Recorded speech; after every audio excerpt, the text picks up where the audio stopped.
इतिहास सिर्फ तारीखों का खेल नहीं, इतिहास सत्ता, रक्त और विश्वासघात की कहानी है। और इसी कहानी का सबसे खतरनाक अध्याय था मगध महाजनपद। एक राज्य जहां गद्दी खून से सींची जाती थी। हर राजवंश आया जीतने के लिए, लेकिन हर जीत एक नए विनाश को जन्म देती रही। कुछ राजाओं ने मगध को महान बनाया और कुछ राजाओं ने उसी मगध को जला दिया। सवाल ये नहीं कि मगध शक्तिशाली क्यों था, सवाल ये है इतना शक्तिशाली होकर भी मगध बच क्यों नहीं पाया। हर राजवंश एक रहस्य छुपाए हुए है, शुरुआत से अंत तक। आज आप जानेंगे मगध महाजनपद की पूरी अनकही कहानियां। इस वीडियो के अंत तक देखिए, क्योंकि मगध का पतन और उसकी सबसे डरावनी सच्चाई आज आपको पता चलेगा।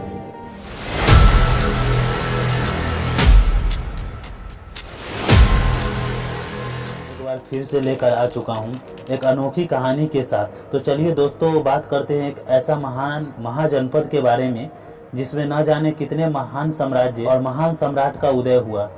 इसी महाजनपद में रहकर चाणक्य ने अखंड भारत के स्वप्न को साकार किए। ये वही जनपद है जहाँ चंद्रगुप्त मौर्य, अशोक सम्राट, समुद्रगुप्त जैसे महान सम्राट का जन्म हुआ। दोस्तों, मैं बात कर रहा हूँ मगध महाजनपद के बारे में। वही मगध जहाँ कई राजवंशों का उदय हुआ तो कई राजवंशों का अंत भी हुआ। मगर मगध महाजनपद की जानकारी हमें कहाँ से मिलती है? कौन था मगध का प्रथम सम्राट और मगध पर कौन सा राजवंशों का सर्वप्रथम उदय हुआ एवं किन राजवंशों ने मगध पर शासन किया? ऐसे कई सारे सवाल है जो हम सब जानना चाहते हैं। दोस्तों, आज मैं ये सारे सवालों के जवाब देने वाला हूँ, तो इस वीडियो के लास्ट तक चलिए दोस्तों इसी कहानी के साथ आगे बढ़ते हैं और आपको बताता हूँ कि मगध कैसे बना महान महाजनपद। अगर मगध महाजनपद के बारे में बात करें तो मगध सबसे पहले एक छोटा सा प्रांत। अगर मगध की शुरुआती दौर की बात करें तो शायद ही किसी को पता हो, लेकिन मगध की जानकारी हमें रामायण और महाभारत से भी मिलती है। लेकिन सच में देखा जाए तो इतिहास में मगध की जानकारी 1700 ईसा पूर्व महाभारत काल में पता चलता है। मगर दोस्तों, जहाँ तक इतिहासों से पता चलता है 1700 ईसा पूर्व मगध का सम्राट बृहदत्त था जिसने मगध प्रांत की स्थापना किया। मगर इसमें कितनी सच्चाई है ये किसी को नहीं पता। हाँ, लेकिन महाभारत में हमें मगध प्रांत की जानकारी मिलती है जहाँ बृहदत्त के ही वंशज, जिसका नाम जरासंध था, जो मगध का सबसे शक्तिशाली राजा। कहा जाता है कि वह जरासंध का जन्म 2 माओं के गर्भ से हुआ था, जिस वजह से उसको मार पाना असंभव था। और ये बात भगवान श्री कृष्ण को पता थी। वो भी जानते थे कि जरासंध का वध करना इतना आसान नहीं है। तब उन्होंने पांडु पुत्र भीम को कहा कि तुम जरासंध का वध कर सकते हो, लेकिन उसे युद्ध में नहीं हरा सकते। उसे हराने के लिए आपको मल्ल युद्ध की चुनौती देनी पड़ेगी। तब भीम जरासंध को मल्ल युद्ध की चुनौती देता है और जरासंध इसे स्वीकार कर लेता है। तब दोनों मल्ल युद्ध करते हैं, लेकिन जरासंध भीम को बार बार परास्त कर देता था। मगर श्री कृष्ण भीम को इशारों से बताते हैं कि जरासंध का अगर वध करना है तो उसके शरीर के 2 हिस्से करो और विपरीत दिशाओं में फेंक दो। और इस तरह श्री कृष्ण के मदद से भीम ने जरासंध का अंत किया। इससे हमें पता चलता है कि जरासंध कितना शक्तिशाली और कितना महान सम्राट था, मगर उसकी अहंकार ने उसे मरने पर मजबूर कर दिया। और दोस्तों, इससे यह भी पता चलता है कि द्वापर युग में भी मगध महाजनपद का अस्तित्व में था, जिसका सबसे शक्तिशाली सम्राट जरासंध था। लेकिन जैसे जैसे समय बीतता गया वैसे वैसे मगध अपना अस्तित्व खोता गया। फिर एक समय आता है जब मगध महाजनपद पर सबसे पहला राजवंश की स्थापना होती है। दोस्तों, ये कहानी स्टार्ट होती है 6ठी शताब्दी के आसपास, जब उत्तर वैदिक काल समाप्त होता है और महाजनपद एवं राजाओं का वर्चस्व बढ़ने लगता है। राजाओं का वर्चस्व बढ़ने का सबसे बड़ा कारण था लोहा का खोज हो जाना, क्योंकि उत्तर वैदिक काल में मानव लोहा का खोज कर चुके थे। दोस्तों, 600 ईसा पूर्व भारत में 16 महाजनपद थे। ये 16 महाजनपद में से एक छोटा सा महाजनपद जो बिहार के पाटलिपुत्र में स्थित था, उस महाजनपद का नाम मगध था। जब उत्तर वैदिक काल के बाद मगध का आरंभ हुआ तो मगध बहुत छोटे से एरिया वर्तमान में बिहार के पाटलिपुत्र तक सीमित था। मगर जैसे जैसे मगध पर अलग अलग राजवंशों का शासन चलने लगा वैसे वैसे मगध का विस्तार हुआ और मगध पूरे प्राचीन भारत और कुछ कंट्री पर भी शासन किया। अगर दोस्तों बात करें कि मगध पर पहला राजवंश कौन था? तो पहला राजवंश हर्यक वंश था, जिसका स्थापना बिंबिसार ने किया था। दोस्तों अगर एनसीईआरटी की बात करें तो मगध का पहला सम्राट बिंबिसार को ही माना जाता है। जब बिंबिसार हर्यक वंश की स्थापना करता है तब मगध महाजनपद बहुत छोटा था। शुरुआत में ये आज के पटना के आसपास की एरिया तक ही सीमित था। इसके विस्तार के लिए बिंबिसार ने 2 नीतियां अपनाई थी, पहला विवाह करके और दूसरा युद्ध करके। दोस्तों बिंबिसार ने अंग और काशी को मगध में मिला लिया था। बिंबिसार ने कौशल को भी मगध में पूर्ण रूप से नहीं मिला पाया, लेकिन विवाह कर मैत्री संबंध स्थापित कर लिया था। बिंबिसार के पुत्र का नाम अजातशत्रु था। अजातशत्रु ने अपने पिता की हत्या कर दी और हर्यक वंश अर्थात मगध की गद्दी पर बैठ गया।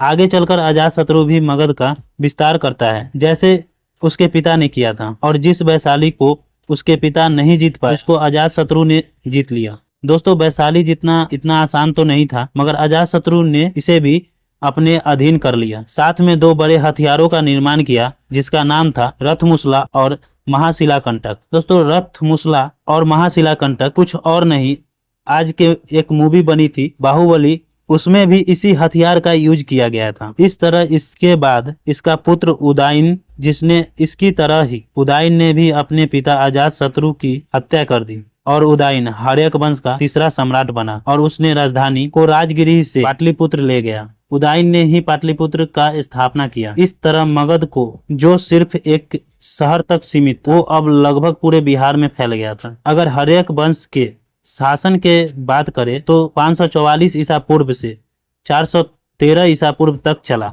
और इसका अंतिम सम्राट नागदशक बना। ये भोग विलास और मदिरा पान में विलुप्त रहता था। ये बहुत निर्बल शासक था। इससे पूरी जनता असंतोष थी, जिस वजह से शिशुनाग जो इसी का सेनापति था उसने नागदशक का अंत कर दिया और इस तरह मगध पर बने पहला राजवंश हर्यक वंश का अंत हो। हर्यक वंश लगभग 68 वर्ष तक मगध की गद्दी पर शासन किया। दोस्तों इसके बाद शिशुनाग वंश की स्थापना मगध पर होती है, जो मगध पर दूसरा राजवंश समाप्त किया था। दोस्तों मगध पर शासन करने वाला दूसरा राजवंश शिशुनाग वंश था, जिसकी स्थापना शिशुनाग ने किया था। दोस्तों शिशुनाग की बात करें तो ये हर्यक वंश जो कि मगध पर पहला राजवंश, हर्यक वंश के अंतिम शासक नागदशक के सेनापति था। नागदशक का अंत कर इसने मगध पर शिशुनाग वंश का स्थापना किया। दोस्तों शिशुनाग ने अपने ही नाम पर इस वंश की स्थापना की, जिसे शिशुनाग वंश कहा गया। ये वंश ज्यादा दिन तक तो नहीं चला, मगर इस राजवंश के प्रथम सम्राट शिशुनाग थे। दोस्तों इनके शासन काल में मगध का कुछ ज्यादा विस्तार तो नहीं हुआ, लेकिन शिशुनाग ने राजधानी को पाटलिपुत्र से वैशाली स्थानांतरित कर दिया था। दोस्तों शिशुनाग राजा बनने से पहले काशी का राज्यपाल था। दोस्तों जब शिशुनाग वैशाली को अपनी राजधानी बनाता है तब उसके उत्तराधिकारी जिसका नाम कालाशोक था, कालाशोक जब गद्दी पर बैठता है तब फिर से राजधानी को वैशाली से पाटलिपुत्र वापस ले आता है और इस तरह मगध की राजधानी पाटलिपुत्र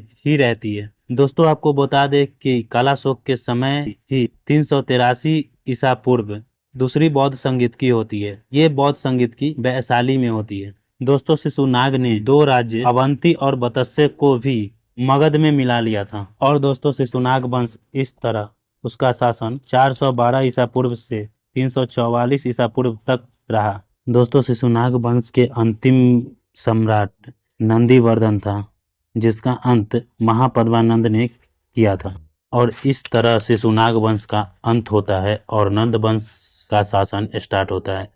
और में हम जानेंगे कि किसने किया था नंद वंश की स्थापना, कौन था नंद वंश के सबसे शक्तिशाली राजा, क्यों कहा जाता है महापद्मानंद द्वितीय परशुराम। साथ ही दोस्तों हम सिकंदर के बारे में भी थोड़ा बहुत जानेंगे, क्योंकि सिकंदर ने नंद वंश के समय ही मगध पर आक्रमण करने का प्रयास किया था। कौन था नंद वंश का वह शासक जिसने चाणक्य का किया था अपमान, और किसने किया नंद वंश के अंतिम शासक घनानंद का अंत। दोस्तों इस वीडियो के लास्ट तक बने रहें, क्योंकि इस वीडियो में आज बहुत सारी जानकारियां आपको मिलने वाली। चलते हैं कहानी के उस पड़ाव पर जहां शिशुनाग वंश के अंतिम शासक नंदीवर्धन का अंत होता है। ये कहानी है 345 ईसा पूर्व की, जब शिशुनाग वंश के अंतिम शासक नंदीवर्धन का अंत महापद्मानंद अपने हाथों से कर और फिर नंद वंश की स्थापना करते हैं। महापद्मानंद एकमात्र ऐसा शासक थे जिन्होंने भारत के कई राजाओं को अपने अधीन किया, अपने सैन्य बल को मजबूत किया, अपनी सीमाएं भी मजबूत की। इसलिए महापद्मानंद को इस वंश का सबसे शक्तिशाली राजा कहा जाता है। महापद्मानंद को भार्गव भी कहा जाता है, जिसका अर्थ होता है क्षत्रियों का विनाश करने वाला। इन्हें दूसरा परशुराम भी कहा जाता है। इनके शासन काल में मगध अत्यंत शक्तिशाली साम्राज्य बना। इनके समय मगध का विस्तार गंगा घाटी के सीमाओं से दक्षिण में विंध्याचल पर्वत तक फैला हुआ था। दोस्तों, महापद्मानंद ने कलिंग भी जीता था, मगर पूरी तरह अपने अधीन नहीं कर पाया था। इनके प्रधानमंत्री का नाम राक्षस था, जो अत्यंत ज्ञानी और बुद्धिमान थे। महापद्मानंद के कार्यकाल 345 ईसा पूर्व से 329 ईसा पूर्व तक रहा। उसके बाद महापद्मानंद की मृत्यु हो जाती है। उनके मृत्यु का कारण इतिहास में स्पष्ट नहीं है। इसके कारण मैं नहीं बता पाऊंगा।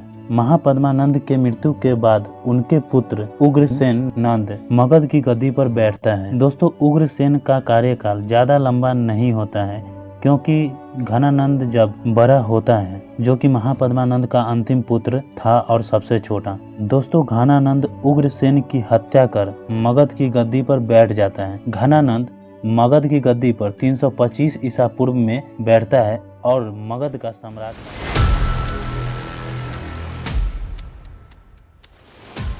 दोस्तों, अगर घनानंद की बात करें तो घनानंद इस वंश का अंतिम शासक था, जो बहुत ही क्रूर और लालची था। इसे धन इकट्ठा करके रखने में बहुत आनंद आता था, जिस वजह से इसे धन संग्रही कहा गया। ये इतना अत्याचारी था कि मगध की जनता और आसपास के सभी राजा इससे बहुत भयभीत रहते थे। ये बहुत स्वार्थी था, अपने लाभ के लिए किसी को भी मार सकता था।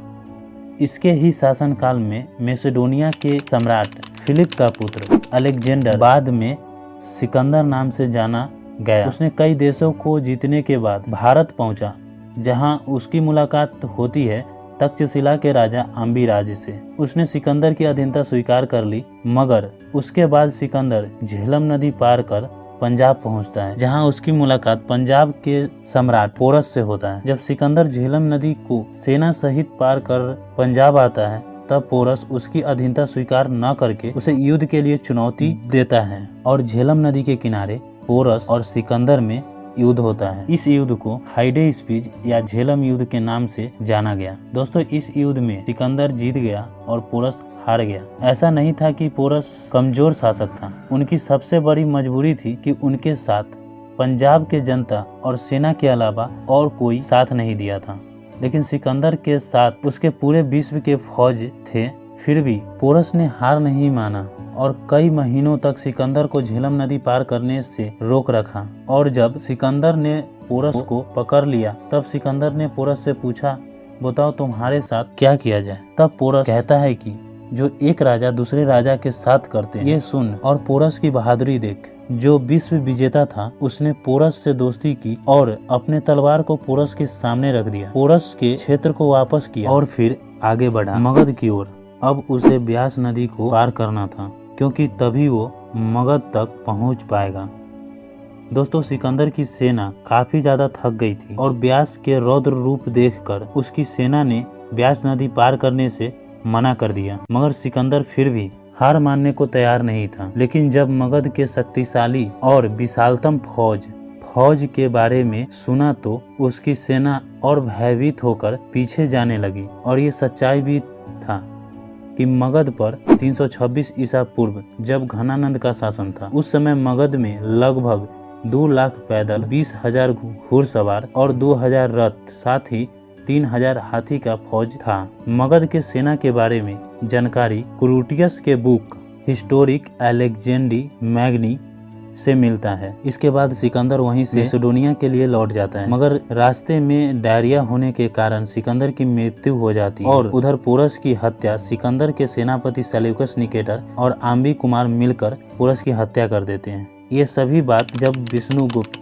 अर्थात आचार्य चाणक्य को, जो तक्षशिला के आचार्य थे और बाद में अर्थशास्त्र की रचना की, जिनका जन्म आज के पाकिस्तान के तक्षशिला में हुआ था, जब उन्हें पता चलता है, तब वह मगध के सम्राट घनानंद से मिलने के लिए चल देते हैं। मगर उन्हें नहीं पता था कि घनानंद तो सिकंदर से भी ज्यादा खतरनाक और क्रूर है। आचार्य चाणक्य जब मगध पहुंचते हैं तब देखते हैं कि मगध जैसे महान साम्राज्य का राजा मदिरा पान और नाच गाना में व्यस्त है। फिर भी आचार्य चाणक्य कहते हैं कि उधर भारत में विदेशी आक्रमण हो रहे हैं और विदेशी लोग भारत में कब्जा करने लगे हैं, लेकिन घनानंद उनकी बातों को मजाक बनाता है। फिर भी चाणक्य शांत रहते हैं और कहते हैं कि अभी भी समय है, भारत को गुलाम बनने से बचा लीजिए। मगर घनानंद कहता है अब तू मुझे सिखाएगा कि हम क्या करें और ना करें।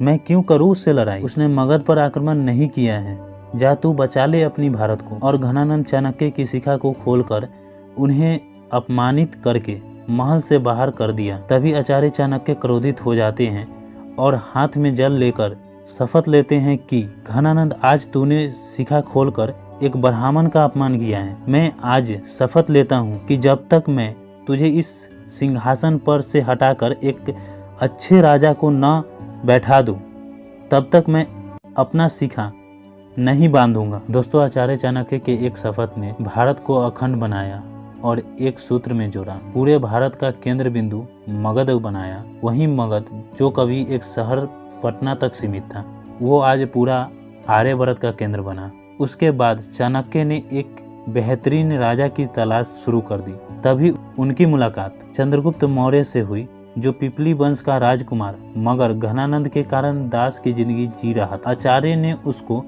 शिक्षा, तलवारबाजी, कूटनीति जैसे कई ज्ञान दी। आगे चलकर यही चंद्रगुप्त मौर्य घनानंद को पराजित कर मार देता है और 322 ईसा पूर्व में मौर्य वंश की स्थापना करता है। दोस्तों, नंद वंश के समय मगध का बहुत ज्यादा विस्तार हुआ। मगध लगभग पूरे भारत के 50% एरिया को नंद वंशों ने अपने अधीन कर लिया था। अगर नंद वंश की जानकारी के बारे में अगर पता करें तो यह पुराणों से, बौद्ध धर्म के ग्रंथों से और भी कई सारे ग्रंथ है जिससे इनकी जानकारी हमें मिलती है। इनका कार्यकाल लगभग 40 से 45 वर्ष तक रहा।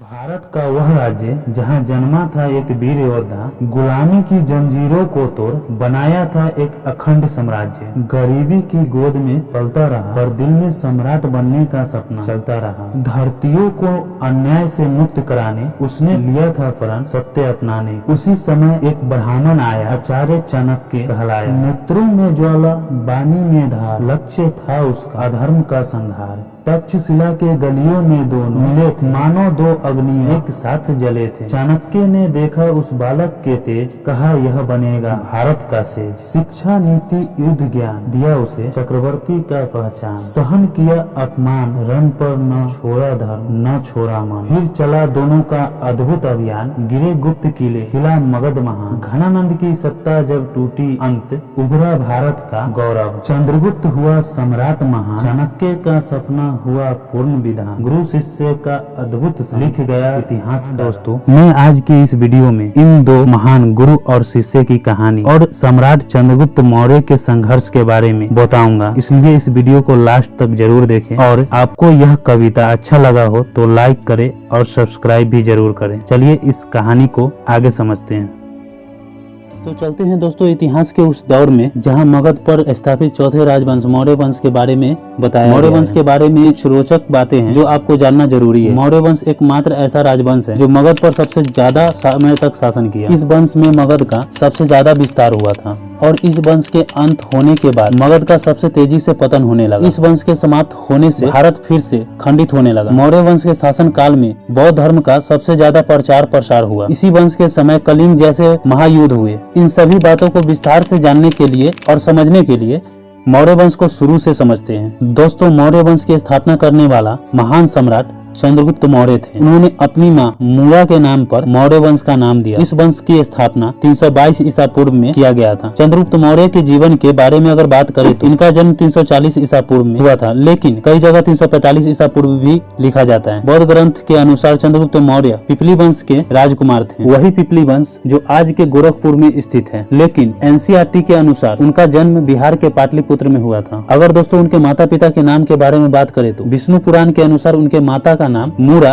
और उनके पिता का नाम चंद्रवर्धन था। चंद्रगुप्त मौर्य के पिता को घनानंद ने मार दिया। उनकी माता को बंदी बना लेता है और चंद्रगुप्त मौर्य को मगध में ही दास बनकर जीना पड़ा। लेकिन तभी एंट्री होती है तक्षशिला के आचार्य चाणक्य की, जो विदेशी आक्रमण से मगध सम्राट घनानंद को सचेत करने आ रहे थे, मगर मदिरा पान में और भोग विलास में डूबे हुए घनानंद आचार्य चाणक्य का अपमान कर देता है। तभी वह घनानंद के सामने वचन लेते हैं कि इस सिंहासन से तुम्हें हटाकर यहाँ एक योग्य राजा बैठाऊंगा, और वहाँ से चले आते हैं। घनानंद को हराने के लिए चाणक्य एक योग्य लड़के की तलाश कर रहे। तभी उनको पता चलता है कि चंद्रगुप्त मौर्य के बारे में, जो बहुत ही ज्यादा साहसी और शक्तिशाली था। दोस्तों आपको बता दूं कि चंद्रगुप्त मौर्य बचपन से ही तलवारबाजी और राजनीति में बहुत इंटरेस्ट था उसको, लेकिन वो किसी के यहाँ दास बने हुए थे। आचार्य चाणक्य ने उस बालक को 1000 काश्यपन में खरीदा था और उसे तक्षशिला ले गए, जहाँ उसे एक साधारण बालक से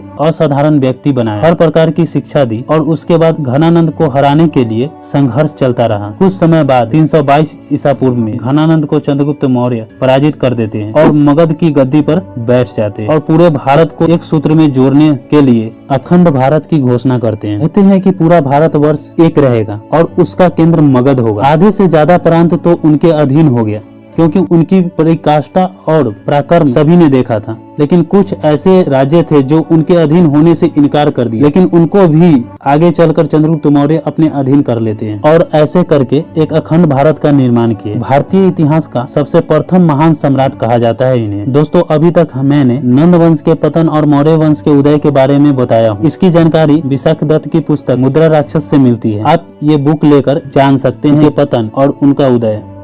दोस्तों इतिहास में और आज भी हमेशा सवाल उठता रहा है कि चंद्रगुप्त मौर्य कौन से कास्ट के थे। दोस्तों चंद्रगुप्त मौर्य के कास्ट के बारे में अलग अलग जानकारियां मिलती है। कोई ब्राह्मण मानता है तो कोई शूद्र मानता है, तो कोई जैन, कोई बौद्ध। लेकिन दोस्तों ब्राह्मण साहित्य के अनुसार उन्हें शूद्र कहा गया, जैन और बौद्ध साहित्य के अनुसार उन्हें क्षत्रिय कहा गया और मुद्रा राक्षस के अनुसार वृषल। लेकिन चंद्रगुप्त मौर्य के कास्ट के बारे में अगर सर्वाधिक मतों की बात करें तो इन्हें क्षत्रिय कहा गया है। चंद्रगुप्त मौर्य के एक और नाम से, जिसको यूनानी या जस्टिन अपनी पुस्तक में लिखते हैं, चंद्रगुप्त मौर्य को सैंडोकोटस या एंडोकोटस कहा गया है। इस बात की जानकारी हमें विलियम जोन्स ने दिया था। चंद्रगुप्त मौर्य के राजा बनने के बाद सिकंदर के सेनापति सेल्यूकस निकेटर ने 305 बीसी में मगध पर आक्रमण कर लिया, लेकिन उसकी पुत्री कार्नेलिया से चंद्रगुप्त मौर्य विवाह करते हैं और सेल्यूकस निकेटर को पराजित भी करते हैं। फिर कभी भारत पर आक्रमण न कर सके, इसलिए चंद्रगुप्त मौर्य ने कार्नेलिया अर्थात हेलेना से विवाह किया। सेल्यूकस निकेटर ये बात जानता था कि चंद्रगुप्त मौर्य उसके बेटी के लिए कितना खतरनाक हो सकता है। इसी के डर से चंद्रगुप्त मौर्य को सेल्यूकस निकेटर ने 4 राज्य हेरात, कंधार, बलूचिस्तान और काबुल को चंद्रगुप्त मौर्य को सौंप दिया। उसके बाद सेल्यूकस निकेटर भारत से चला जाता है और भारत से जाने से पहले अपने सेनापति मेगस्थनीज को भारत में ही छोड़ जाता है चंद्रगुप्त मौर्य के दरबार में। इसके बाद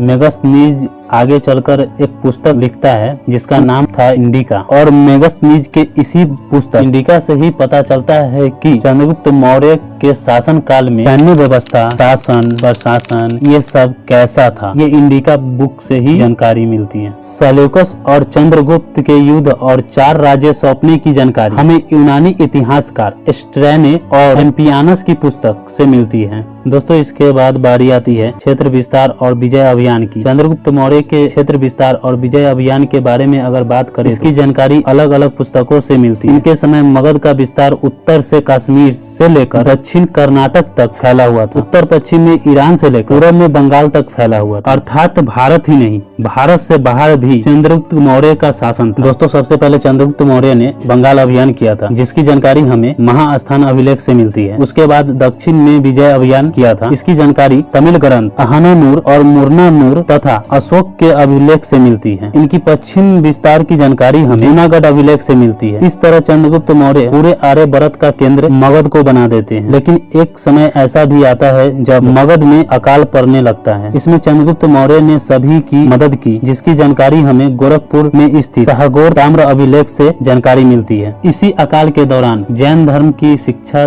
चंद्रगुप्त मौर्य भद्रबाहु से लिया और जैन धर्म अपना लेते हैं। भद्रबाहु के साथ कर्नाटक चले जाते हैं, मगर जाने से पहले मगध को अपने पुत्र बिंदुसार को सौंप देते हैं, जिसकी जानकारी जैन ग्रंथ राजावली से मिलता है। चंद्रगुप्त मौर्य ने जैन धर्म के मोक्ष विधि, जिसे संलेखना विधि कहते हैं, उसे अपनाकर और धीरे धीरे उपवास के कारण उनकी मृत्यु हो जाती है। चंद्रगुप्त मौर्य की मृत्यु श्रवण बेलागोला नामक स्थान पर 298 ईसा पूर्व में हो जाता है और इसी समय चाणक्य मगध पर मौर्य वंश का दूसरा सम्राट के राज्य अभिषेक करते हैं। इस तरह दोस्तों एक महान सम्राट या फिर महान सम्राट से भी ऊपर सम्राट, जिनको न कोई पराजित करने वाला था, जिन्होंने अखंड भारत की रचना की, जिन्होंने भारत से बाहर भी अपना शासन चलाया, ऐसे महान सम्राट हमारे बिहार की धरती पर थे। आज उनका अस्तित्व ही मिट गया। बिहार में बहुत कम ही लोग जानते हैं कि चंद्रगुप्त मौर्य ने किया क्या था। चंद्रगुप्त मौर्य कौन थे? दोस्तों हमारे चंद्रगुप्त मौर्य एक ऐसा व्यक्ति थे जो न कोई कभी बन पाया है और न कभी बन पाएगा। उन्होंने अपने कष्ट को पीछे रखकर पूरे भारत के बारे में सोचा और आज बिहार में जात पात के कारण न उनको वो सम्मान मिल पाया जो उन्हें मिलना चाहिए था। दोस्तों ये वीडियो हर उन लोगों को देखना चाहिए जिन्हें ये लगता है कि बिहारी एक शर्मिंदगी वाली जिंदगी।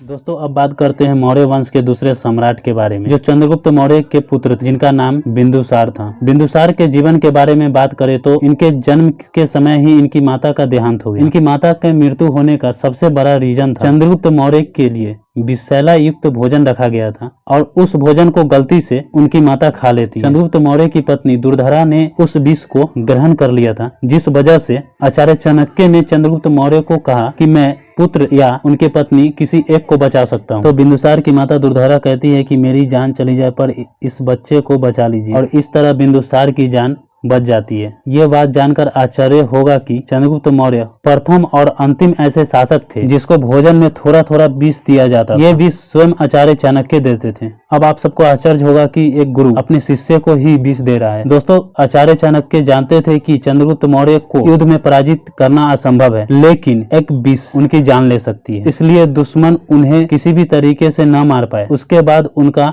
साथ उनकी माता हेलेना, जो सेल्यूकस निकेटर की पुत्री थी और चंद्रगुप्त मौर्य की पत्नी, उन्होंने दिया। लेकिन हेलेना स्वार्थी थी, क्योंकि जब हेलेना के पुत्र का जन्म हुआ तब से बिंदुसार को मारने के लिए कई प्रयास किया गया और बिंदुसार हेलेना को ज्यादा मानता और विश्वास करता था, लेकिन उसकी मंशा सही नहीं। ये बात आचार्य चाणक्य को पता चला तो स्वयं मगध आए और चंद्रगुप्त मौर्य से इस बात कर बिंदुसार को मगध सम्राट बनाने की घोषणा और चाणक्य स्वयं इस राज्य का संचालक बन गए। बिंदुसार को हमेशा अपनों से ही बचाते रहे। बिंदुसार का कार्यकाल ज्यादा नहीं चला, उनका शासन लगभग 298 ईसा पूर्व से 269 ईसा पूर्व तक रहा। बिंदुसार आजीवक संप्रदाय को मानता था। आजीवक संप्रदाय की स्थापना मखली पुत्र गोसाल ने किया था। बिंदुसार के शासन काल के दौरान तक्षशिला में विद्रोह होने लगा, जिसको दबाने के लिए बिंदुसार ने पहले अपने बड़े बेटे सुसीम को भेजा, मगर सुसीम इस विद्रोह को दबाने में असफल रहा। फिर बिंदुसार ने अपने छोटे पुत्र अशोक को भेजा तक्षशिला के विद्रोह को रोकने के लिए। तब अशोक ने क्रूरता पूर्वक इस विद्रोह को दबा दिया। अशोक इस समय अवंती का राज्यपाल था। बिंदुसार ने अपने जीवन काल में कोई नया राज्य नहीं जीता। बिंदुसार को अलग अलग इतिहासकर्ता ने अलग अलग नामों से पुकारा है। जैसे में यूनानी साहित्य के अनुसार बिंदुसार को अमित्रघात कहा गया, जिसका अर्थ होता है शत्रु विनाश। वायु पुराण के अनुसार भद्रसार कहा गया और जैन धर्म में सिंहसेन कहा गया। दोस्तों यूनानी इतिहास का एथेनियस के अनुसार उसने यूनान के शासक एंटिओकस प्रथम से 3 वस्तुएं मंगवाई। पहला मीठी शराब, दूसरा सूखे मेवे और तीसरा दार्शनिक। बिंदुसार के दरबार में कुछ विदेशी यात्री आए थे। इसके दरबार में मिस्र के राजा टॉलमी द्वितीय ने अपना राजदूत डायनोसियस को भेजा था और सीरिया के राजा एंटिओकस ने भी अपना राजदूत डायमेकस को भेजा था। दोस्तों बिंदुसार के 4 पत्नियां थी। उनके पहली पत्नी का नाम चारुमित्रा, जिसका पुत्र सुसीम, और दूसरी पत्नी का नाम धर्मा या सुभद्रांगी भी कहा जाता था। सुभद्रांगी जिनके पुत्र का नाम अशोक था। वैसे दोस्तों बौद्ध ग्रंथ के अनुसार उनके 16 रानियां थी, लेकिन इसका सही प्रमाण हमें नहीं मिलता। दोस्तों सम्राट बिंदुसार के मृत्यु का कोई सही प्रमाण नहीं मिलता, लेकिन फिर भी कहा जाता है कि इनके मृत्यु का कारण इनका बड़ा पुत्र सुसीम ने गद्दी पाने के लिए इनकी हत्या कर दी और मगध पर सम्राट बनकर बैठ गया, जो कि बिंदुसार नहीं चाहते थे। सुसीम मगध का सम्राट बने, वो अशोक को मगध का सम्राट बनाना चाहते थे। भारतीय इतिहास में बिंदुसार को पिता का पुत्र और एक पुत्र का पिता के नाम से जाना गया है। इनकी मृत्यु लगभग 272 ईसा पूर्व में हो जाती है। उसके बाद मगध पर एक महान सम्राट चक्रवर्ती सम्राट अशोक का राज्य अभिषेक होता है। दोस्तों इस तरह मगध पर स्थापित दूसरे सम्राट बिंदुसार की कहानी यहीं समाप्त होती है और फिर से शुरू होता है एक महान सम्राट की गाथा।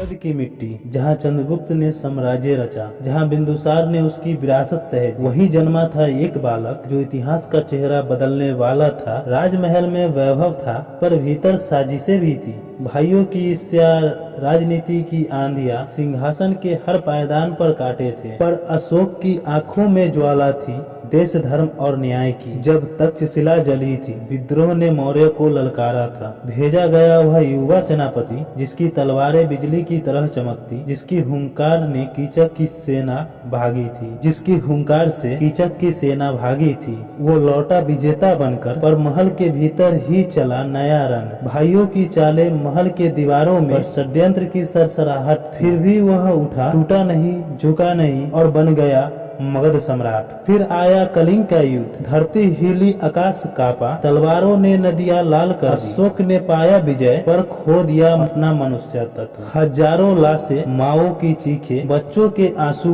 वो सब उसकी आत्मा में उतर गए। तभी उसने कहा, नहीं चाहिए मुझे ऐसी विजय जहाँ मौत नाचे और हृदय रोए। उस दिन से तलवार थम गई और शुरू हुआ धर्म का राजपथ। बुद्ध की करुणा उसकी सांस बन गई, अहिंसा उसका शस्त्र और सत्य उसका धर्म। उसने लाटों पर लिखवाया, सभी धर्म समान है, दया ही सबसे बड़ा बल है। उसकी धर्म ध्वनि लंका तक पहुंची, गंधार, यवन और दूर ताम्रपानी तक।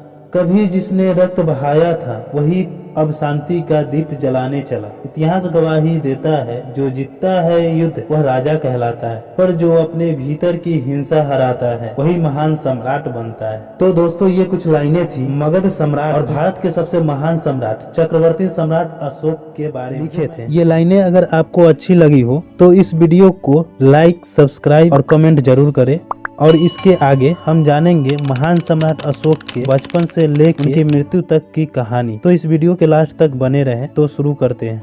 दोस्तों, मौर्य साम्राज्य के सम्राट बिंदुसार का जब अंत होता है तब उनके पुत्रों में गद्दी को पाने के लिए संघर्ष चलने लगता है। करीब 4 वर्ष के संघर्ष के बाद महान सम्राट चक्रवर्ती सम्राट अशोक का राज्याभिषेक होता है और मौर्य वंश के तीसरे सम्राट कहलाते हैं सम्राट अशोक। इनका राज्याभिषेक 269 ईसा पूर्व मगध पे होता है। दोस्तों, इनके जीवन के बारे में अगर बात करें तो इनका जीवन काल हमेशा संघर्षों से भरा रहा है। तो आइए जानते हैं इनके संघर्षों के बारे में। महान सम्राट अशोक बचपन से ही अपने पितामह अर्थात दादा की तरह शौर्य, पराक्रम और साहस से परिपूर्ण थे। इनका जन्म 304 ईसा पूर्व बिहार के चंपा नगरी में हुआ था, जो बिहार के पाटलिपुत्र में पड़ता है। इनके पिता का नाम बिंदुसार मौर्य और इनके माता का नाम सुभद्रांगी था। इनके माता को बाद में रानी धर्मा के नाम से जाना गया। सम्राट अशोक के बचपन महलों में नहीं बल्कि वनों में बीता, क्योंकि इनके जन्म के समय ही इन्हें मारने का प्रयास किया गया और इनकी माता धर्मा से कहा गया कि बिंदुसार मौर्य ने आपको मारने का आदेश दिया है। ये सारी घटना के बाद अशोक और उनकी माँ वनों में कुटिया बनाकर अपना जीवन व्यतीत करने लगता और वनों में रहने के कारण वनों के जानवर और जंगलों के खतरों से लड़ने में सक्षम हो गए थे, जिस वजह से सम्राट अशोक को वनराज भी कहा जाता है। और धीरे धीरे समय बीतता गया और अशोक हर संघर्षों से लड़ता रहा। लेकिन एक समय आता है जब सम्राट अशोक की मुलाकात आचार्य चाणक्य से होती है। आचार्य चाणक्य की बुद्धि इतनी तीव्र थी कि एक ही बार में उन्होंने अशोक सम्राट को, जबकि उस समय अशोक एक साधारण व्यक्ति थे, उन्हें पहचान लिए कि यह मौर्य वंश का ही अंश हो सकता है। उसके बाद सब कुछ पता चलने के बाद आचार्य किसी भी तरीके से अशोक और उनकी माता को मगध ले आते हैं। लेकिन पहचान क्योंकि बिंदुसार के समय मगध की गद्दी पर बहुत ज्यादा खतरा बना हुआ था, क्योंकि मगध की गद्दी को पाने के लिए उनके ही परिवार के हर एक सदस्य किसी भी हद तक जाने के तैयार। उस राजमहल में दुश्मन और दोस्त को फर्क कर पाना मुश्किल था। ऐसी स्थिति में चाणक्य अच्छी तरह जानते थे कि इन माँ पुत्र के जान के पीछे हर कोई पड़ सकता है। आचार्य चाणक्य अपनी सूझबूझ से अशोक को ज्ञान, शिक्षा और युद्ध नीति सिखाने के लिए मगध के राजकीय विश्वविद्यालय में एडमिशन करवा दिए। कुछ समय बीतने के बाद बिंदुसार को पता चलता है कि अशोक ही मेरा पुत्र है। उस समय तक अशोक अपनी शिक्षा पूर्ण कर हर एक चीज में सफल और सशक्त हो गए, लेकिन उन्हें अपने गुस्से पर सही से कंट्रोल करना नहीं आया। इसी गुस्से के वजह से आगे चलकर कलिंग जैसे महायुद्ध को निमंत्रण देते हैं। तो बिंदुसार को इतने महान पुत्र को देखकर बहुत ही खुशी हुई। दोस्तों, अशोक और उनकी माता को मारने का प्रयास कई बार किया गया। उस महल में अशोक हर चुनौती का सामना किया। उस महल में बिंदुसार के बड़े पुत्र सुसीम और अशोक में हमेशा लड़ाई होती थी। किसी भी युद्ध या अच्छे कामों को अशोक करते थे और बहादुरी पुरस्कार सुसीम को मिलता था। इसका सबसे बड़ा रीजन बिंदुसार कान का बहुत कच्चा, यानी वह दूसरों के बातों पर बहुत ज्यादा भरोसा करता बिना तहकीकात किए। इसी वजह से बिंदुसार अशोक को मगध से दूर अवंती का राज्यपाल बना। उसके बाद महल में सुसीम रहता। इसी बीच आचार्य चाणक्य की हत्या हो जाती। उनकी हत्या कैसे हुई अगर जानना चाहते हैं तो डिस्क्रिप्शन में लिंक दिया हूं, जाकर देख सकते हैं। आचार्य चाणक्य की हत्या के बारे में सुन अशोक बहुत क्रोधित होता है और बिंदुसार के सामने सुसीम पर तलवार चला देता है। इसके बाद अशोक और उनकी माता को देश निकाला का आदेश मिलता है। इसके बाद अशोक उज्जैन में एक साधारण व्यक्ति का जीवन व्यतीत करने लगते हैं। लेकिन कई वर्ष बीतने के बाद बिंदुसार दोनों माँ और पुत्र को महल बुला लेते हैं। लेकिन जब सुसीम को पता चलता है कि बिंदुसार अशोक को मगध सम्राट बनाना चाहते हैं, इस वजह से सुसीम पिता की हत्या कर देता है और अशोक की मां रानी धर्मा की हत्या कर देता है। दोनों की हत्या करने के बाद अशोक और उनकी पत्नी देवी को बंदी बना लेता है और सुसीम मगध की गद्दी पर बैठ जाता है। अशोक वहां से बचकर भाग जाते हैं और एक एक कर सभी भाइयों की हत्या कर देते हैं और 269 ईसा पूर्व मगध सम्राट बनते हैं। सम्राट अशोक इतना शक्तिशाली और महान सम्राट थी, पूरे विश्व में उनसे टकराने की हिम्मत किसी में नहीं था। तो ये था महान सम्राट अशोक राजा बनने से पहले का संघर्ष। राजा बनने के बाद अशोक सम्राट की कहानी बहुत ज्यादा बदल गई। तो आइए दोस्तों अब जानते हैं महान सम्राट अशोक के राजा बनने के बाद की कहानी। अशोक ने कश्मीर श्रीनगर नामक एक शहर की स्थापना की। साथ ही नेपाल में ललितपत्तनम देवपत्तनम नामक शहर बसाया। इसकी जानकारी कल्हण की पुस्तक राजतंत्रगिनी से मिलती है। सम्राट अशोक के 5 पत्नियां थी, जिनका नाम देवी, कारुबाकी, पद्मावती, असंहिता और नित्यारक्षक थी। सम्राट अशोक के एक पुत्री और 3 पुत्र, जिनका नाम संघमित्रा, महेंद्र, कुणाल और तीव्र था। संघमित्रा और महेंद्र आगे चलकर बौद्ध धर्म के प्रचार के लिए श्रीलंका चले जाते हैं और कुणाल मगध का सम्राट बनता है। दोस्तों अशोक के समय मुद्रा 3 प्रकार की थी, सोने, चांदी और तांबे। सोने को स्वर्ण, चांदी को कार्षपन और तांबे को काकनी कहा जाता था। सम्राट अशोक अपने राज्य अभिषेक के 8वें वर्ष अर्थात 261 ईसा पूर्व कलिंग पर आक्रमण कर दिया और कलिंग के राजधानी तोसली पर अपना अधिकार कर लिए। और इस कलिंग युद्ध की जानकारी खारवेल के हाथी गुफा अभिलेख से मिलती है। इस अभिलेख के अनुसार इस समय कलिंग के राजा नंदराज था। दोस्तों अगर कलिंग युद्ध के बारे में बात करें, कहा जाता है कि महाभारत के बाद दूसरा ये भीषण नरसंहार कलिंग युद्ध में हुआ था। पूरा युद्ध भूमि खूनों से लाल। इस भीषण नरसंहार को देखकर अशोक का हृदय परिवर्तन हो गया और महान सम्राट अशोक जो पूरे विश्व जीतने की क्षमता रखते थे, आज उसने तलवार छोड़ दिए और उनकी प्रिय पत्नी कारुबा के कहने पर अशोक हमेशा के लिए त्याग दिए। उनके भतीजे नीग्रो के कहने पर बौद्ध धर्म को अपना लिया। सम्राट अशोक को बौद्ध धर्म की शिक्षा उपगुप्त नामक बौद्ध भिक्षु ने दिए। सम्राट अशोक शुरुआत से ब्राह्मण धर्म को मानते थे। अशोक बौद्ध धर्म उनका अपनी व्यक्तिगत धर्म था। उन्होंने कभी बौद्ध धर्म को राजकीय धर्म घोषित नहीं किया। अशोक का खौफ इतना ज्यादा उनके शस्त्र त्यागने के बाद भी किसी में इतना हिम्मत नहीं था सम्राट अशोक या उनके राज्य आक्रमण कर सके, क्योंकि उनको भी पता था कि इन हाथों ने हथियार छोड़ाना नहीं भूला है। श्रीलंका जो कि एक अलग देश, वहाँ के राजा भी बौद्ध धर्म को मानते थे। वहाँ अशोक अपने पुत्र महेंद्र और संघमित्रा को भेजा था प्रचार करने के लिए। आपको बता दूं कि श्रीलंका अशोक सम्राट के अधीन नहीं था। अशोक ने बौद्ध धर्म अपनाने के कुछ समय बाद बौद्ध धर्म के प्रचार के लिए अलग अलग प्रांतों में धर्म यात्रा शुरू की। उन्होंने राज्य अभिषेक के 10वें वर्ष गया 30वें वर्ष लुम्बिनी की यात्रा की। सम्राट अशोक के समय 255 ईसा पूर्व तीसरी बौद्ध संगीत पाटलिपुत्र में किया गया था, जिसका अध्यक्ष मोगली पुत्र तीस को बनाया गया था। सम्राट अशोक आजीविका संप्रदाय के लोगों को गया जी में इस बराबर की पहाड़ियों 4 गुफा प्रदान किए थे। इन 4 गुफा का नाम सुदामा, कर्ण, चौपार और विश्व झोपड़ी था। सम्राट अशोक पहला ऐसा शासक थे जिन्होंने अपने संदेश भारत के जनता तक अभिलेखों के माध्यम से पहुंचाया। दोस्त इनको अभिलेख लिखने की प्रेरणा इराक के शासक डैरियस से मिला था। इनके अभिलेखों की भाषा प्राकृत थी, लेकिन इनकी लिपियां अलग अलग थी। उन्होंने 4 लिपियों में इस अभिलेख को लिखा था। उन लिपियों के नाम ब्राह्मी, खरोष्टी, अरमाई और ग्रीक था। इनके द्वारा जो अभिलेख भारत में लिखे गए थे, उस अभिलेख की ब्राह्मी लिपि थी। अशोक द्वारा खरोष्टी लिपि पाकिस्तान और उत्तर पश्चिम क्षेत्र में लिखा गया था। अरमाइक और ग्रीक लिपि का प्रयोग अफगानिस्तान और उत्तर सीमा में किया गया। सम्राट अशोक द्वारा लिखा गया अभिलेख आज के भाषा से काफी अलग था। इस वजह से उन अभिलेखों को लगभग 2000 वर्षों तक पढ़ने के बाद 1750 ईस्वी में एक व्यक्ति आता है और उस अभिलेख की खोज करता है, जिसका नाम था टी पैंथलर।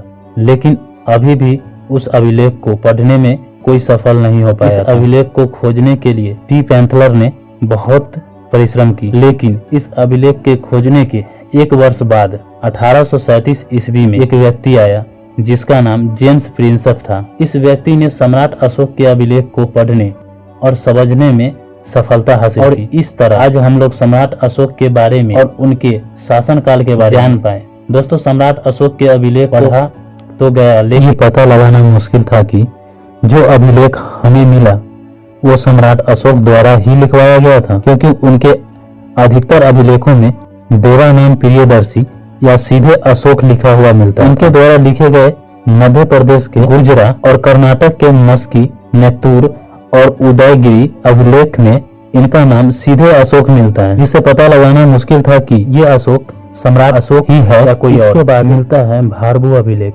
जो राजस्थान के विराटनगर में स्थित बीजक की पहाड़ी भीमडुगरी पर मिलता है। इस अभिलेख से पता चलता है कि प्रियदर्शी सम्राट अशोक ये सभी इनके ही नाम है, क्योंकि इसमें अशोक, देवानाम प्रियदर्शी, मगध अधिराज सम्राट अशोक इन नामों से जिक्र किया गया था, जिससे हमें पता चलता है कि ये सम्राट अशोक मगध के महान सम्राट अभिलेख है। इस तरह उनके द्वारा लिखे गए अभिलेखों को खोजा गया और पढ़ा गया और ये अभिलेख उनका है, ये पता लगाया गया। अब समझते हैं सम्राट अशोक द्वारा लिखे गए अभिलेखों को। दोस्तों, इनके अभिलेख 3 भागों में विभाजित किया गया, जिनका नाम शिलालेख, स्तंभ लेख और गुहा लेख रखा गया। जो पत्थर पर लिखा गया उसे शिलालेख कहा गया। स्तंभ पर लिखा गया अर्थात लंबे पोल की तरह खड़ा करके जिस पर लिखा जाता है उसे ही स्तंभ लेख कहते हैं। उसके बाद गुहा अभिलेख का मतलब होता है गुफाओं के दीवारों पर लिखना। भारत में अशोक के शिलालेख की 14, स्तंभ लेख की संख्या 7, गुहा लेख की संख्या 3 है।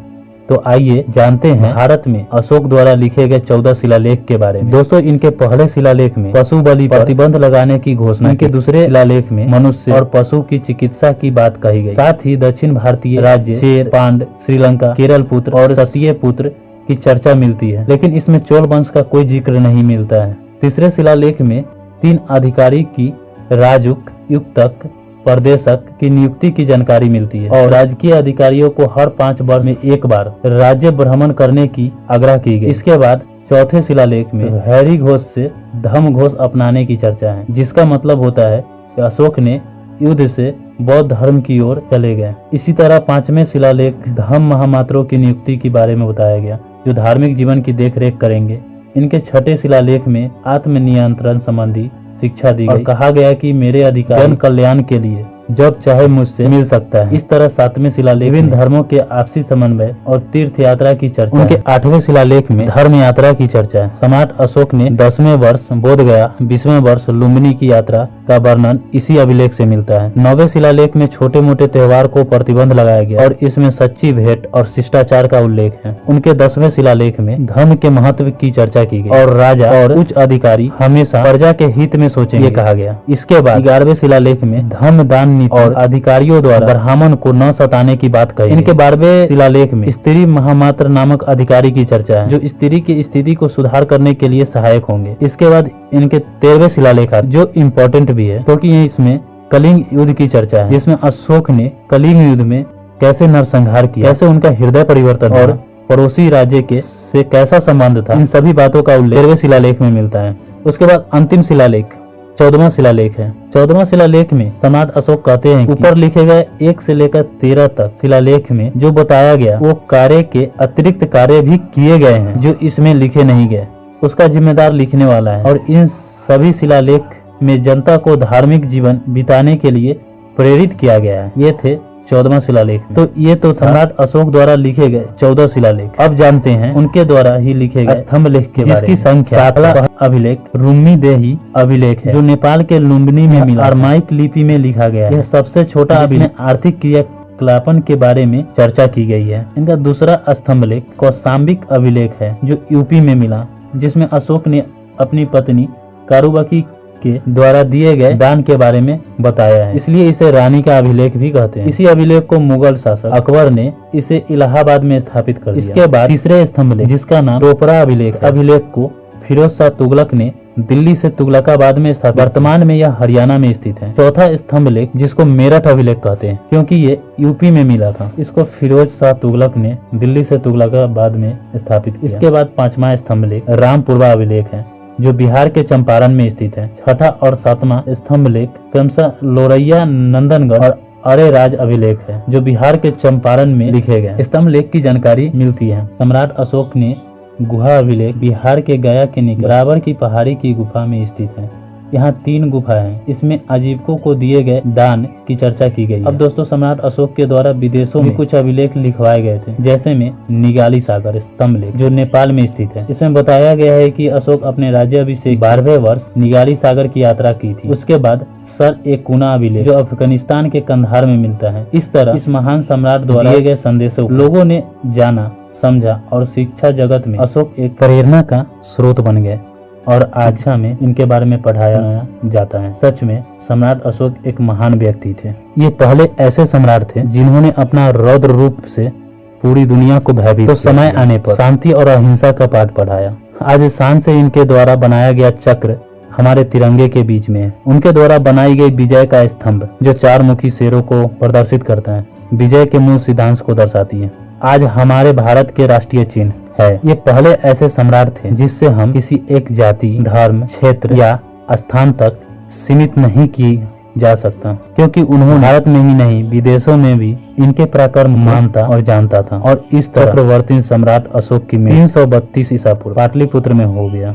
इनके मृत्यु का सही कारण किसी को ज्ञात नहीं ही इतिहास में सही प्रमाण मिलते हैं। सम्राट अशोक के मरने के उनका पुत्र कुणाल मगध सम्राट बनता है जो मौर्य वंश का चौथा सम्राट था। कुणाल अपने पिता की तरह बहादुर और साहसी नहीं। सम्राट अशोक के बाद मौर्य वंश और अखंड भारत का धीरे धीरे पतन होने लगा। सम्राट अशोक के पुत्र का नाम दशरथ था जिसने 8 वर्षों तक मगध पर शासन किया। दशरथ ने भी आजीविकों को रहने हेतु गया के नागा अर्जुन पहाड़ियों में 3 गुफा का निर्माण किया और इसने भी अपने दादा के भांति प्रियदर्शी की उपाधि धारण की। और इस तरह मौर्य वंश के अंतिम राजा बृहदत्त बना जो एक अयोग्य शासक था, जिसके कारण जो कलिंग को जीतने के लिए सम्राट अशोक भीषण नरसंहार किया। उस कलिंग को कलिंग नरेश खारवेल ने मगध से स्वतंत्र करा लिया। बृहदत्त के सेनापति विश्वामित्र शुंग था जिसने सेना के जांच के लिए बृहदत्त को बुलाया और 185 ईसा पूर्व बृहदत्त की हत्या कर दिया। और इसी के साथ अंत होता है एक महान और सबसे लंबे समय तक शासन करने वाला साम्राज्य, उस साम्राज्य जिसको मौर्य साम्राज्य कहा जाता था। जिस मौर्य साम्राज्य चाणक्य और चंद्रगुप्त मौर्य न जाने कितने संघर्ष किए, कितना कष्ट झेला, कितने अपनों को खोना पड़ा, तब जाकर बना था यह साम्राज्य। मौर्य साम्राज्य लगभग 137 वर्षों तक मगध पर शासन किया। मौर्य वंश में टोटल सम्राट भगवत पुराण के अनुसार 10 सम्राट और वायु पुराण के अनुसार 9 राजा हुए। दोस्तों, मौर्य काल के समय बंदरगाह भी थे जिसका नाम कंटक शोधक था। इनके समय 4 प्रकार के टैक्स लगाए गए जिसे भाग, बलि, पन्या, विशिष्ट कहा जाता था। मौर्य वंश के अंत के साथ ही समाप्त हुई उन महान राजा जो पूरे विश्व में एक महान सम्राट बने हो। जो मौर्य वंश पूरे भारत का केंद्र था उसे एक झटके में एक सेनापति ने अंत कर दिया। मगध की धरती मौन थी, राज सिंहासन थर्रा उठा। मौर्य वंश की डगमग नौका नए युग की लहरों में लूटा। वह घड़ी आई इतिहास में जब धर्म का दीप बुझा, तब एक वीर उठा भूमि से, पुष्यमित्र नाम रचा। मौर्य वंश की छाया ढलते ही नव भारत का हुआ सम्मान। बृहदत्त था अंतिम राजा, राज्य में फैला था संकट काल। दुर्बल हुई थी मगध की शक्ति, टूट रहा था साम्राज्य विशाल। तब सेना का सेनापति पुष्यमित्र ने ली कमान, एक प्रहार में अंत किया, लाया नया विधान। वेदों की गूंज गगन में छाई, फिर जला यज्ञ का दीप। संस्कृति ने फिर ली सांस, धरती मुस्कुराई अतीब। तेरे शासन में फिर आया नया और मर्यादा का मान। पुष्यमित्र तू ही भारत का गौरव, धर्म और जहाँ सम्राट अशोक ने धर्म और अहिंसा का संदेश दिया, वहीं मौर्य साम्राज्य के पतन के बाद उठ खड़ा हुआ एक नया शासक जिसने भारत को फिर से ब्राह्मणिक परंपरा और शक्ति की राह पर लौटाया। जी हाँ दोस्तों, तो ये कुछ लाइनें थी। मगध पर स्थापित प्रथम ब्राह्मण साम्राज्य, जो मगध पर स्थापित 5वें राजवंश थी। इस राजवंश का नाम शुंग वंश और इस राजवंश का संस्थापक पुष्यमित्र शुंग थे। तो दोस्तों, शुंग वंश और उससे जुड़ी सारी घटना के बारे में शुरू से समझते हैं। ये कहानी है 185 ईसा पूर्व की, जब मगध पर मौर्य वंश का शासन था। इस समय मौर्य वंश का सम्राट बृहदत्त था, जो कमजोर और डरपोक शासक था। बृहदत्त युद्ध से दूर भागता था, वो कभी कोई युद्ध में नहीं गया और इस वजह से भारत पर यवनों का आधिपत्य बढ़ता जा रहा था। इस समय मगध ही एक ऐसा साम्राज्य था जो यवन आक्रमण को रोक सकता था, लेकिन बृहदत्त अपने सेना के सेनानायक सेनापति को आदेश देता ही नहीं था युद्ध के लिए। दोस्तों, आपको बता दूं कि बृहदत्त का सेनापति पुष्यमित्र शुंग था, जो ब्राह्मण जाति के थे। पुष्यमित्र को चिंता सताने लगी थी कि अगर युद्ध के लिए हम आगे न बढ़े तो एक समय बाद पूरा मगध उन विदेशियों के हाथ में चला जाएगा। तब उसने एक योजना बनाई और मगध सम्राट बृहदत्त को सेना के निरीक्षण के लिए बुलाया गया। और जब बृहदत्त सेना के निरीक्षण कर रहे थे, तब पुष्यमित्र शुंग ने सम्राट बृहदत्त की हत्या कर दी और खुद को मगध सम्राट घोषित कर दिया। और 137 वर्षों के शासन के बाद महान मौर्य वंश का अंत हुआ और आरंभ हुआ एक नई सोच, एक नया युग और एक नए वंश का, जो ब्राह्मण जाति और ब्राह्मण धर्म को संरक्षित करने वाला राजवंश था। तो इस तरह मौर्य वंश का अंत हुआ और मगध 5वें राजवंश शुंग वंश की स्थापना, जिसकी जानकारी हमें बाणभट्ट की पुस्तक हर्षचरित से मिलता है। दोस्तों, यहाँ तक हमने बताया कि कैसे मौर्य वंश का अंत हुआ और शुंग वंश का उदय हुआ। अब हम समझेंगे शुंग वंश के संस्थापक पुष्यमित्र शुंग के जीवन में घटनाओं के बारे में। पुष्यमित्र का जन्म एक ब्राह्मण परिवार में हुआ था। बचपन से ही वे बुद्धिमान, धर्मपरायण और पराक्रमी थे। उन्होंने शास्त्र दोनों में महारत हासिल की और यही गुण आगे चलकर उन्हें सेनापति के पद तक ले गए। जैसे जैसे समय बीतता गया, पुष्यमित्र ने मौर्य साम्राज्य की सेवा में प्रवेश किया। उनकी वीरता और अनुशासन से प्रभावित होकर मौर्य सम्राट बृहदत्त ने उन्हें अपनी सेना का सेनापति नियुक्त किया। परंतु जब मौर्य साम्राज्य कमजोर हो चुका था, राज्य में भ्रष्टाचार और असंतोष फैल चुका था, सेना का मनोबल टूट चुका था और राजा बृहदत्त नेतृत्व करने में असमर्थ थे, तब एक दिन जब राजा बृहदत्त ने सेना का निरीक्षण किया, उसी समय पुष्यमित्र ने अपने तलवारों के एक ही बार से इतिहास बदल दिया। मौर्य वंश का अंत हो गया और भारत शुरू हुआ एक नया अध्याय। पुष्यमित्र ने पाटलिपुत्र को राजधानी बनाया, राज्य का पुनर्गठन किया, सेना को मजबूत एक बार फिर स्थिरता और व्यवस्था स्थापित की। दोस्तों, पुष्यमित्र शुंग जब मगध सम्राट बन जाते हैं, उसके बाद उन्होंने बहुत सारे कार्य किए, जिसकी जानकारी हमें अलग अलग ग्रंथों से मिलती है। तो जानते हैं उनके द्वारा किए गए कार्य और उनके शासन काल में हुई घटनाओं के बारे में। दोस्तों, सम्राट पुष्यमित्र शुंग वंश की स्थापना 185 ईसा पूर्व में करते हैं। ये जाति से ब्राह्मण थे, इसलिए ये मगध पर स्थापित प्रथम ब्राह्मण साम्राज्य था। इन्होंने 2 राजधानी बनाई, पहला पाटलिपुत्र और दूसरा विदिशा को, जो वर्तमान में मध्य प्रदेश में पड़ता है। पुष्यमित्र के पूर्वज उज्जैन के रहने वाले थे और मौर्य वंश के अंडर में सेनापति का काम करते थे। पुष्यमित्र ब्राह्मण होने के कारण वह शैव वैष्णव धर्म का सबसे ज्यादा मानते थे और ब्राह्मण धर्म का संरक्षण करते थे। बौद्ध साहित्य दिव्यवादन के अनुसार पुष्यमित्र को बौद्ध धर्म का दुश्मन और ब्राह्मण धर्म का रक्षक बताया गया है। इसी साहित्य से हमें पता चलता है कि सम्राट अशोक द्वारा बनाए गए 48,000 स्तूपों को पुष्यमित्र शुंग ने तोड़वा दिया था। साथ ही पाटलिपुत्र के ककटू राम विहार को कई बार तोड़ने का प्रयास किया गया। हालांकि शुंग वंश के काल में ही मध्य प्रदेश के सांची स्तूप की खिड़कियां को तांबे का और भरहुत स्तूप की खिड़कियां को पत्थर का बनवाया गया था। इसी वंश के काल में बौद्ध चैत्य भवन का निर्माण हुआ। इस वजह से पुष्यमित्र शुंग को बौद्ध का दुश्मन कहना सही नहीं होगा, मगर फिर भी आप लोगों को क्या लगता है कमेंट में जरूर बताएं। पुष्यमित्र शुंग बौद्ध धर्म का दुश्मन थे या फिर सिर्फ अपने धर्म का संरक्षण करते थे? जरूर कमेंट में बताएं। तो चलिए कहानी में आगे बढ़ते हैं। इसके बाद हम जानते हैं पुष्यमित्र शुंग के शासन काल में हुए युद्ध के बारे में। इनके काल में कुल मिलाकर 2 युद्ध की जानकारी हमें मिलती है। पहला है विदर्भ का युद्ध और दूसरा है यवनों का आक्रमण। दोस्तों, इन दोनों युद्धों को विस्तार से जानते हैं। सबसे पहले जानते हैं विदर्भ का युद्ध। दोस्तों, इस समय विदर्भ में उत्तराधिकारियों के लिए युद्ध चल रहे थे, जिसका लाभ उठाकर पुष्यमित्र शुंग ने अपने पुत्र अग्निमित्र के नेतृत्व में सेना को विदर्भ भेजा। उसके बाद विदर्भ और मगध में भीषण युद्ध हुआ और अंत में अग्निमित्र विजयी हुए और विदर्भ हार गया। इसकी जानकारी हमें कालिदास के पुस्तक मालविका अग्निमित्र से मिलती है। इसके बाद यवनों का आक्रमण बढ़ने लगता है। यवनों का आक्रमण की जानकारी 2 चरणों में मिलती है। पहले चरण का नेतृत्व डेमेट्रियस कर रहा था और दूसरे चरण का नेतृत्व मिंडार कर रहा था, जिसे मिलिंद के नाम से भी जाना जाता है। दोस्तों, मिंडार वही व्यक्ति है जो युद्ध के बाद बौद्ध धर्म अपना लिया और बौद्ध धर्म की शिक्षा बौद्ध भिक्षुक नागसेन से लिया और सुंग वंश की ओर से अग्निमित्र सेना नेतृत्व कर रहे थे। दोनों ही आक्रमण के समय पुष्यमित्र सुंग विजयी हुए। इस युद्ध की जानकारी गार्गी संहिता से मिलती है। पुष्यमित्र सुंग जब यवनों को पराजित कर देते हैं, उसके बाद घोषणा करते हैं कि 2 अश्वमेध यज्ञों का आयोजन करवाया जाए और इस अश्वमेध यज्ञ का पुरोहित पतंजलि को बनाया गया, जिसकी जानकारी हमें पतंजलि के पुस्तक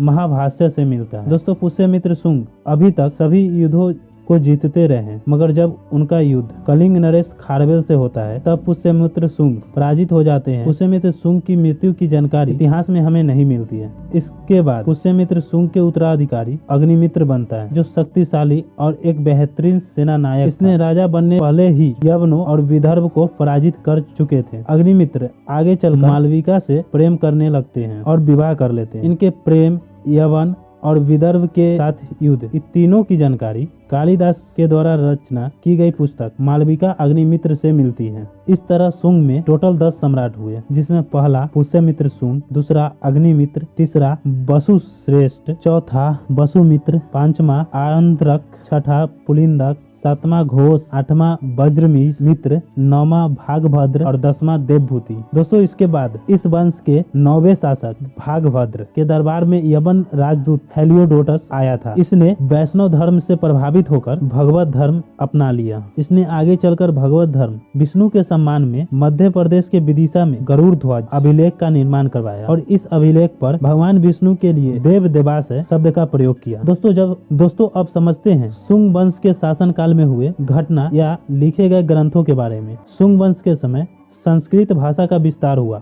सुंग राजवंश का शिलालेख पंजाब के जलंधर से मिलता है। सुंग राजवंश का अर्थव्यवस्था की जानकारी जातक ग्रंथ एवं मिलिंद पंथों से मिलता है। सुंग वंश के समय कुछ ग्रंथों की रचना हुई, जैसे बौद्ध पुस्तक, जातक ग्रंथ और पाणिनि के अष्टाध्यायी की रचना हुई। मनुस्मृति भी लिखा गया, गार्गी की गार्गी संहिता भी। जैन सेन ने हरिवंश की रचना की और इस तरह सुंग वंश अपने अंतिम दौर में पहुँचता है, जब सुंग वंश के अंतिम सम्राट देवभूति होता है और इतिहास फिर से वही इतिहास दोहराता है जो मौर्य वंश के अंतिम सम्राट के साथ पुष्यमित्र सुंग ने किया था। सुंग वंश के अंतिम सम्राट देवभूति कमजोर शासक था, जिस वजह से उसी के मंत्री वासुदेव ने 73 ईसा पूर्व में देवभूति की हत्या कर देता है और इस तरह 112 वर्षों के शासन काल के बाद सुंग वंश का अंत हुआ। और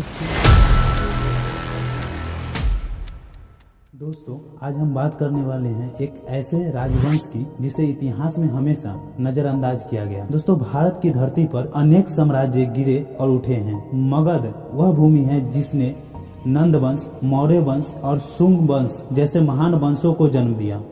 लेकिन इन्हीं वंशों के बाद आता है एक ऐसा नाम जिसे इतिहास अक्सर नजरअंदाज कर देता है। मैं बात कर रहा हूँ मगध पर स्थापित छठा राजवंश, जिसे कन्नौ वंश कहा जाता है। आज हम जानेंगे कैसे यह वंश सत्ता में आया और क्या क्या घटनाएं इसके शासन काल में हुई और कैसे इस वंश का अंत हुआ।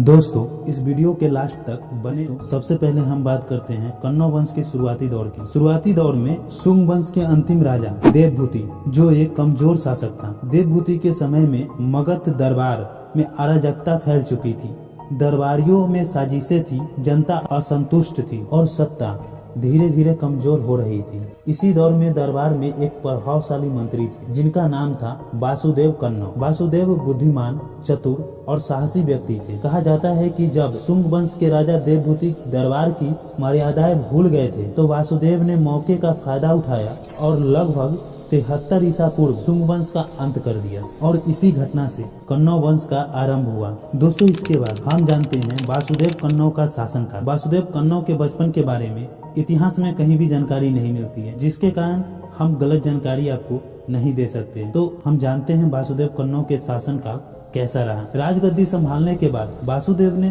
प्रशासन को मजबूत करने की कोशिश की। उन्होंने पुराने अधिकारियों को उनके स्थान पर रहने दिया ताकि राज्य में स्थिरता बनी रहे। दोस्तों जानकर आपको हैरान होगा, कन्नौ वंश भी एक ब्राह्मण वंश ही था, क्योंकि ये कन्नौ वंश जाति से ब्राह्मण थे, इसलिए शासन में धर्म और नीति का प्रभाव साफ दिखता था। वासुदेव ने जनता का विश्वास जीतने की कोशिश की। उन्होंने करों को संतुलित किया, करों का अर्थात यानी टैक्स को संतुलित किया और व्यापारिक मार्गों की सुरक्षा बढ़ाई।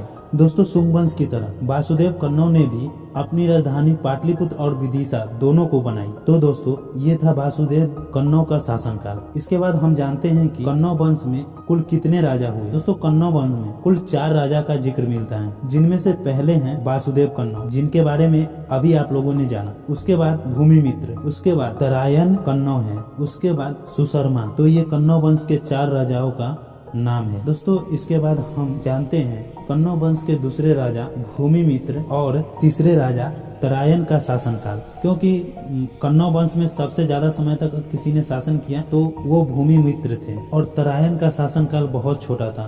तो इन दोनों की शासन व्यवस्था को एक साथ जानते हैं।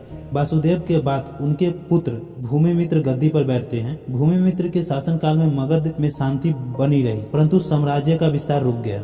इसी समय भारत के दक्षिण और पश्चिम भाग में सातवाहन वंश का उदय हो रहा था, जो धीरे धीरे एक बड़ी शक्ति बनते जा रहे थे। भूमिमित्र के बाद शासन पर आया तरायन कन्नौ। तरायन कन्नौ धार्मिक और सांस्कृतिक कार्यों को प्रोत्साहन दिया। मंदिरों, बौद्ध विहारों और शिक्षा केंद्रों को संरक्षण मिला, परंतु धीरे धीरे कन्नौ साम्राज्य की शक्ति कमजोर होने लगी। तो दोस्तों ये थी कन्नौ वंश के राजाओं के बारे में कुछ जानकारियाँ। कन्नौ वंश के समय भारत की स्थिति कैसी थी, ये सवाल हमारे मन में जरूर आता होगा। तो आइए हम जानते हैं कि कन्नौ वंश के समय भारत की स्थिति कैसी थी। कन्नौ वंश का शासन काल भले ही छोटा था, पर उस समय भारत में कई ऐतिहासिक घटनाएं हो रही थी। पश्चिम में इंडो ग्रीक, जिनको यवन भी कहते हैं, और शासक भारत में प्रवेश कर चुके थे। उत्तर पश्चिम की सीमाएं लगातार अशांत थी। दक्षिण में सातवाहन साम्राज्य बढ़ रहा था और मध्य भारत में नई नई रियासतें जन्म ले रही थी। मगध इन सभी शक्तियों के बीच अब पहले जैसी ताकतवर स्थिति में नहीं रहा। कन्नौ ने सीमाओं की रक्षा तो की, लेकिन इतने बड़े भूभाग पर नियंत्रण बनाए रखना मुश्किल था, जिस वजह से भारत कन्नौ वंश के शासनकाल में काफी ज्यादा कमजोर हो गया था। उस कारण विदेशी भारत में प्रवेश करने लगे थे। कन्नौ वंश की बहुत सारी कमजोरियां थी, जिस वजह से कन्नौ वंश का शासनकाल बहुत छोटा रहा। दोस्तों समय के साथ कन्नौ वंश में कई कमजोरियां उभर आई। राजनीतिक स्थिरता, आर्थिक कमी और सीमाओं पर लगातार खतरे। आखिरी शासन सुशर्मन के समय में कन्नौ साम्राज्य लगभग टूटने लगा था। विदिशा और आसपास के क्षेत्रों पर सातवाहनों का दबाव बढ़ने लगा था। दोस्तों इतिहासकारों के अनुसार लगभग 28 ईसा पूर्व सातवाहन वंश के शासकों ने मगध पर अधिकार कर लिया और इसी के साथ कन्नौ वंश का अंत हो गया। कन्नौ वंश का शासनकाल बहुत लंबा नहीं चला, करीब 45 वर्ष तक ही वह शासन कर पाए, लेकिन उन्होंने प्रशासनिक, धार्मिक नीति, सांस्कृतिक एकता को बनाए रखने की कोशिश की। उनके समय के सिक्के आज भी विदिशा और मध्य भारत के पुरा स्थलों में मिले हैं। ये इस बात के साक्ष्य हैं कि कन्नौ वंश ने उस युग में आर्थिक और सांस्कृतिक गतिविधियों को जारी रखा। दोस्तों कन्नौ वंश की ये कहानी हमें यह सिखाती है कि इतिहास में सत्ता अस्थायी नहीं होती। जो साम्राज्य कभी अजय लगते थे वो भी समय की धूल में विलीन हो जाते हैं। कन्नौ वंश ने भले ही थोड़े समय के लिए शासन किया, पर उन्होंने मगध के इतिहास में अपना नाम दर्ज करवा दिया। हर एक साम्राज्य एक कहानी छोड़ जाता है। कन्नौ वंश की कहानी और मगध के इतिहास का वो अध्याय है जिसने हमें सत्ता, नीति और परिवर्तन की सच्चाई दिखाई और सिखाई भी।